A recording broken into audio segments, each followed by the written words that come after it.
Hey guys, it's Sherry.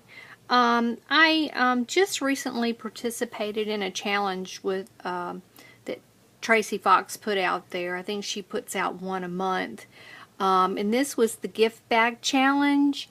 And so I decorated a gift bag, but I had someone ask me, I believe it was Joe Geary, said that she would love to see a process video.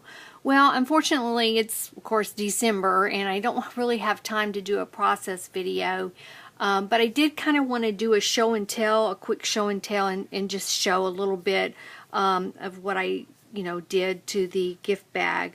But I record my videos on an iPad, so and I really can't zoom out to show you the full bag, but just to kind of show you, I created a gift bag. It is a gift bag, and it is two-sided, and it's basically a gift bag with bag pockets. And I made two little bag pockets. This one unties, and it does have like a pleat, so an accordion fold. I don't know if y'all can see that, but let me pull this out. And I made a little tag to go inside it. And then the other tag is just made little simple tags just to stick on the insides. But if you were given something like this for a gift, you could put like a greeting card in there, or a message of any kind. But the basically all we had to do in the challenge was decorate a gift bag. It could be any themed. It didn't have to be Christmas or anything. It could be any theme. And this challenge is going on through the 19th, December 19th. And like I said, this is double-sided, so it has the same bags, and then they both have tags in them. But real quickly, I was just going to do kind of like a little, well,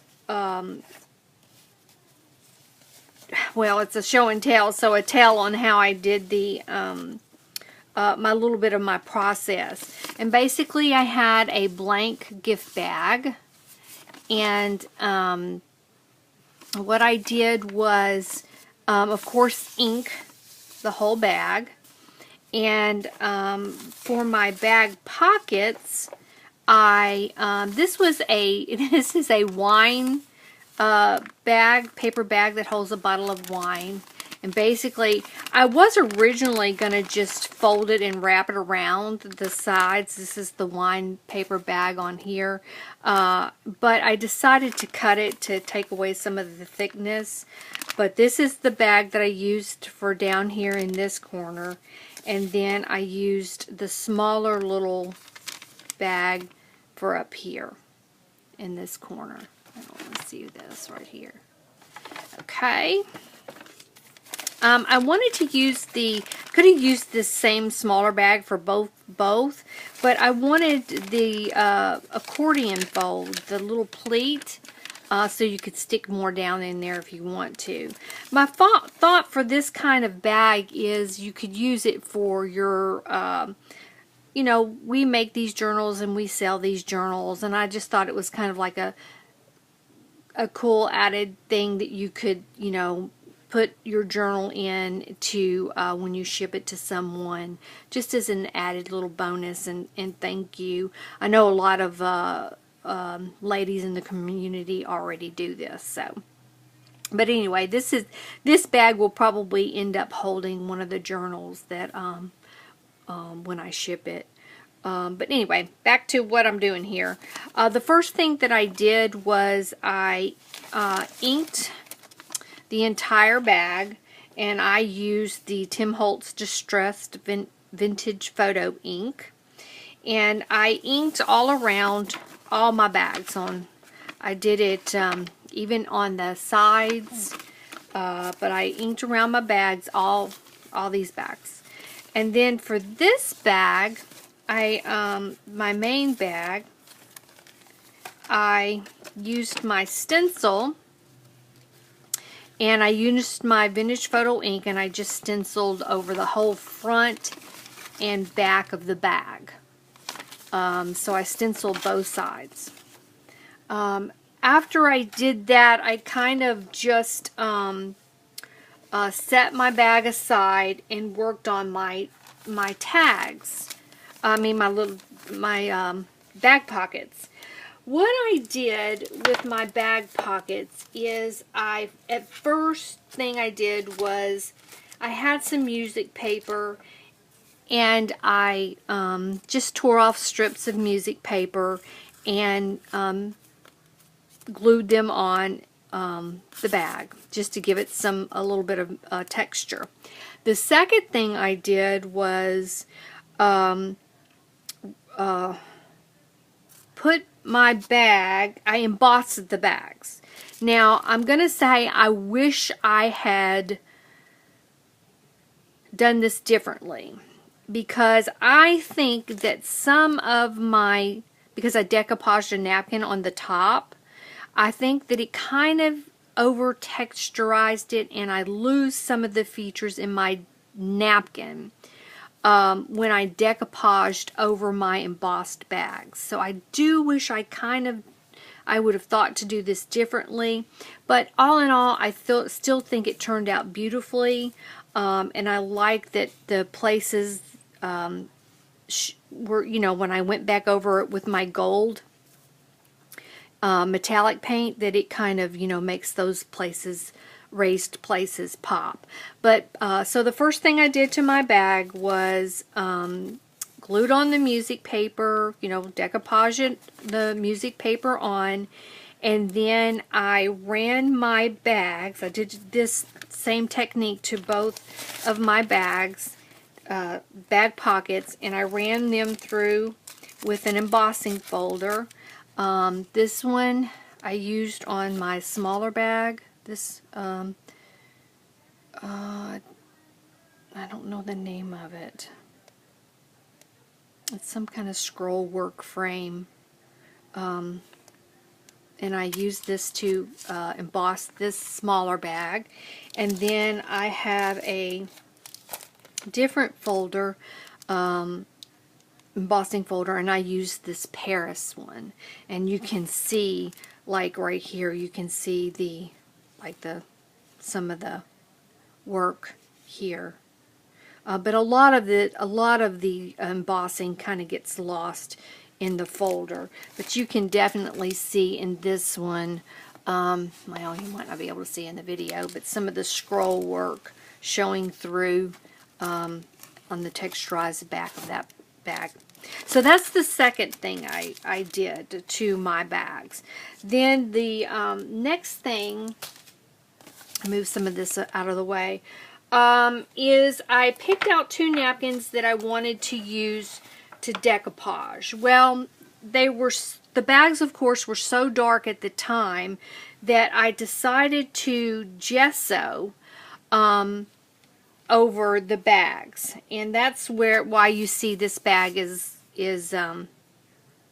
kind of got like a whitewash.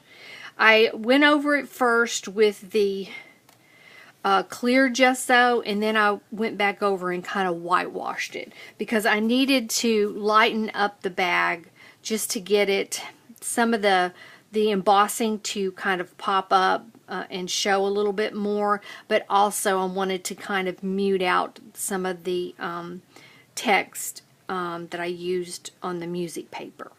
So that was what I did before I actually decoupaged the napkin onto the bags. On the smaller bag, I used this napkin. Y'all see that? I used this same napkin, even though it's the same print. I used it on both sides of the bag on the pocket. I just kind of moved it like On one I used it, you know, like over this way, and the other one I used it over this way. You know, just kind of repositioned it to kind of show different parts of that. On the wine bag, this napkin, I'm probably being off camera a lot on this because I have to have, my iPad makes it really hard to record. It wants to be so close up and you can't zoom out on it. So on the one side of the wine paper bag, after I did the same texturing with my embossing envelope, but with a different embossing folder and the same technique on all four of my bags. So it had the same technique. And then I decoupaged this side of the napkin on this bag, and then on the back side I decoupaged this side of the napkin. And I didn't do the whole napkin because I wanted other pieces of things to show up from the embossing folder. So what I did is I just kind of cut around the napkin and decoupaged different parts of the napkin on the bag. And we all, if you journal, know how to do all that. The other thing I did is, I actually used another napkin because this had so much pink in it that I added a little pink from a flower from another napkin that I had to pull out some of the pink, to bring some of the pink to tie them in. Basically, after I got the napkin decoupaged on, I didn't do any stamping this time around, but I usually do, but I didn't do any stamping. But I went back over my bags after I embossed them. Where's my little bag here? And I have some gold metallic and some copper metallic paints that I used to let me untie this real quick. I'm not good at doing tutorials. My tutorials, because my brain is so scattered, can't get my process but hopefully you guys are following along. I went over all the raised places with the gold metallic first, and I just kind of dabbed and just kind of rubbed it over some of the raised areas that I wanted to show in my bags. Then I went back over it in the copper, so it's two-toned. It's got a little bit of copper and a little bit of gold. Just hit some of the raised places on the bag. And then I went around the entire bag on the front and the back and with the gold. I don't know if y'all can see that, but all the way around I used the gold, and then I went back around with the copper. And I did it to my small bags as well. I went around with the gold, just kind of stippling the gold, and then let it dry, and then went back around with the copper and let it dry. So I don't know if you can see that it does that shimmer. It picks up the shimmer. That's the gold and the copper. And to pull in some of the blue, once I got my bags decorated, I realized it was just too much tone on tone, and my bags really weren't popping out. So what I decided to do was I took some blue ribbon and I did around the edges of the bags and just kind of glued the ribbon to the back of the bags to help them kind of pop out a little bit more, because they were just kind of like drowned out because it was all browns. Even though you had the copper trim, you know, paint on the trim, it still was too much same tones. So that's the reason why I ended up using the blue, and I love the blue. Just to trim out the bags in. Also, after I got that all said and done, it was still flat. it didn't have any depth to it. And so I went back and that's when I added the cheesecloth and the little pop-up flowers. Let me show you. I have here some of the cheesecloth. I just threw it in there that I had left over. But I have a whole bag of these little, of course I'm casting a shadow. I'm not prepared to do these videos very well, but these little glitter flowers, and they're dimensional. They have, you know, they're two-sided, not two-sided, but got a piece of foam in there that pops up. So I wanted to add some depth, and that's the reason why I added the flowers, because it was too flat. It needed something popping up. And these flowers, some of these flowers they're already glittered, and some have the little gems on them. So, and these are what I used on here to help give it some added depth. The other thing I did after I got all that done, then I was happy with the way the bag looked. It was finally, you know, there was some depth, color, and I was happy with the bags and how I decorated them. So next thing I had to do was the little tags. And I basically found a piece of scrapbook paper that I really liked, and I cut it up and made the tags to fit the bags. I did the same thing. I inked the tags with the vintage photo. Then I ran around the tags with the metallic gold and copper. To tie in with the ribbon, I added little tabs, the blue tabs. Of course, I love this blue. I mean, it's so pretty. Anything's gonna stand out if you use it. I added some lace and trim just to, you know, for a little embellishment. But I didn't want to overdo the tags. So that's pretty much what I did there. The only other thing I did was because of this bag has like the accordion fold or the pleat, and it pops open. I wanted to make a tie, so before I glued down this bag, I added a jute string so that I could kind of tie it closed. You know, this is to help keep it closed. So you could probably add any kind of type, you know, closure you wanted for this. And I just tie it in a bow and added the blue beads to help add more color and bring in some more texture and, you know, bling and whatever else. But it's basically to help keep this bag closed. So you could use this bag for something else, you know, something bigger that isn't flat, and you know, put a little notebook in there. Since my thought is to give this away with my journals, I thought that it would be cool to put in some added ephemera and just fill up these little bags, and that way they could use them in their journal if they want.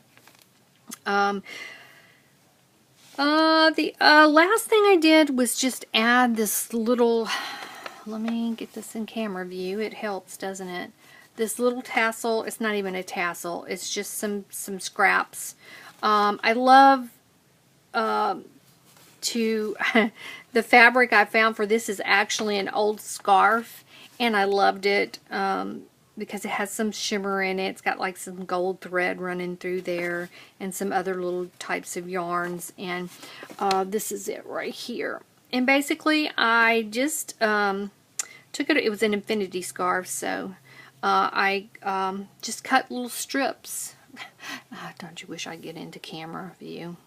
I just cut little strips off of this, you know, the colors that I wanted to use to match this bag. And I love this scarf because it has so many different colors in it.